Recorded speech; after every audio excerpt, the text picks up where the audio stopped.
కి దానికి గాను నిర్మాత మధు గారిని స్టేజ్ పైకి ఇన్వైట్ చేస్తున్నాను. ముద్దుగా మన గెస్ట్కి బొకేని అందించవలసిందిగా నూతలపాటి మధు గారిని స్టేజ్ పైకి సాదరంగా ఆహ్వానిస్తున్నాను. That is our own Rajeev Kanakala. ఎన్నో సినిమాలు తండ్రి నట వారసత్వాన్ని పుణికిపుచ్చుకొని చాలా అద్భుతమైన సినిమాల్లో చాలా అద్భుతమైన ప్రతిభ కనబరుస్తూ తన సత్తా చాటుతున్నటువంటి మన రాజీవ్ కనకాల ఈ సాంగ్ని లాంచ్ చేయబోతున్నారు. Let's hear for him.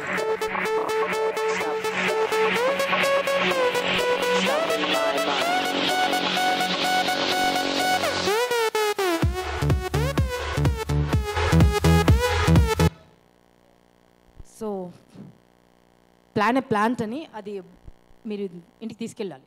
Okay, plan చేసుకోవాలి. బట్ ఉన్న ఇన్ని 4-5 ఇళ్లలో ఏ ఇంట్లో పెడదామని ప్లాన్ చేసుకోవాలి అంతే కదా?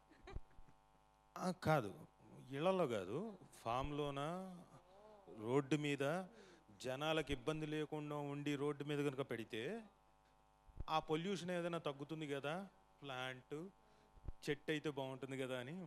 రాజమౌళి గారితో ఎక్కువ వర్క్ చేసి ఆలోచనలు చాలా ఎక్కువైపోయాయండి మా రాజీవ్కి. యాక్చువల్లీ కెరీర్ బిగినింగ్లో వీ వర్క్డ్ అ లాట్. అందుకే నాకు ఒకప్పుడు బెస్ట్ ఫ్రెండ్, ఈ మధ్య కాంటాక్ట్ లేము కానీ ఇప్పటికి బెస్ట్ ఫ్రెండే. ఎప్పటికి ఫ్రెండే. బెస్ట్ ఫ్రెండ్సే ఎప్పటికీ. ఎప్పుడో కలిసినా కానీ అలా కాకుండా ఉండదుగా. ఎనీవే, క్రేజీ ఫీలింగ్ గురించి మన సంజయ్ చేస్తున్నారని విన్నప్పుడు ఏమనిపించింది రాజీవ్? అందరికీ నమస్కారం. త్వరలో మా నూతలపాటి మధు గారు, ప్రొడ్యూసర్ గారు మీరు ముందుకు రావాలి. ఎందుకంటే ప్రొడ్యూసర్ అనే వ్యక్తి కనుక లేకపోతే ఆర్టిస్టులు కానివ్వండి, డైరెక్టర్ కానివ్వండి, సాంకేతిక నిపుణులు కానీ ఎవరు ఏమీ చేయలేరు. ముందు ఆయనకి నమస్కారం. Great, thank you. నాకు తెలిసి అంతకుముందు సంజయ్ కార్తిక్ గారు నాకు పరిచయం. ఆయన డైరెక్టర్గా నాకు బాగా పరిచయం. చాలా రోజులు కలిసి ట్రావెల్ చేసాం. అయితే ఈ సినిమా ముందు ప్రారంభించినప్పుడు టైటిల్ చెప్పారు, సార్ సోన్.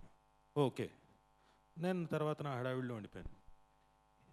పోస్టర్ చూసిన తర్వాత నాకు అనిపిస్తుంది ఏంటంటే మనమంతా క్రేజీ ఫీలింగ్తో కేరింత పెట్టే రోజు త్వరలోనే దగ్గరకు వచ్చిందని అనుకుంటున్నాను. Vishwanth, you're looking very crazy, you're beautiful, all the girls will definitely trip down, and of course I am sure you made your heroine fall behind you also. I'm sorry, not he's smiling. Good, you're looking very good. Abhinay, आप तो कलाकार हो sir जी, एकदम. Abhinay Krishna and RCM రాజు గారు ఇందాక తన కంచు కంఠంతో మంత్రముగ్ధుల్ని చేశారు. ఆయన ఎక్స్పీరియన్స్కి నమస్కారం ఆర్సీఎం రాజు గారు. మీకు నాకు ఆయనకు పరిచయం ఉంది. అలాగే ఇందులో ఆవిడ పలక్ హీరోయిన్ గారు ఎక్కడున్నారు, వస్తే బాగుంటుంది, లేకపోతే పర్లేదండి. ఆవిడ అటు వెళ్తుంటే నాకు తెలిసి ఈ హీరో విశ్వాంత్ పలాట్ అని చాలాసార్లు పిలిచుంటాడు అనుకుంటున్నా సినిమాలో. సో ఈ సినిమా ఇంతమంది గురించి మాట్లాడిన తర్వాత ఈ సినిమా బీట్స్ పొరపాటున బీమ్స్ అని పెట్టుకున్నారేమో, ఆయన బీట్స్ పెట్టుకోవాల్సి ఉందేమో పేరు. సో చక్కటి బీట్స్, రిథమ్స్, మంచి మ్యూజిక్ తోటి వినసొంపుగా టక్కుమని అందరూ క్రేజీ ఫీలింగ్తో తిరిగేటట్టుగా చేస్తుంది ఆడియో అని కూడా నేను నమ్ముతున్నాను. అలాగే ఈ సినిమాకి డిఓపి ఇంత